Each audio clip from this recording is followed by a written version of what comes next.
Čína valcuje Európu. Až 1 100 000 čínskych aut dovezených do Európy za jediný rok oproti len 161 000 vyvezených z Európskej únie do Číny. To je viac než 6-násobný rozdiel v obchode, ktorý kedysi plne ovládala Európa. Čína drasticky preberá dominanciu v autopriemysle.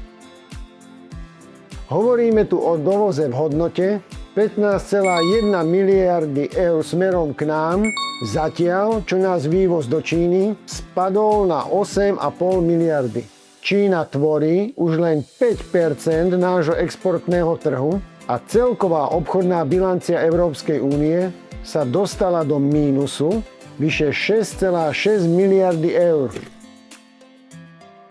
Z milióna dovezených osobných aut je až 42,9% plne elektrických v hodnote 6,3 miliardy eur. Nie sú to pritom len čínske značky, ale aj európske či americké modely vyrábané v Číne. Okrem toho k nám z Číny dorazilo aj vyše 100 000 dodávok a autobusov.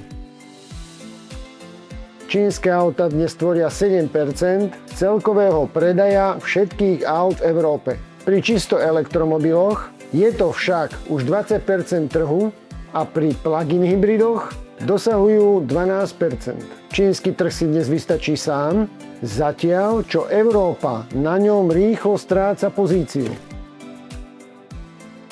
Pre európsky priemysel to znamená obrovský tlak na ceny a inovácie. Čínska dominancia v batériách a výrobnej efektivite robí z Ázie nového lídra autopriemyslu. Otázkou zostáva, ako na to dokážu reagovať domáce automobilky. A čo vy? Dali by ste šancu čínskemu elektromobilu?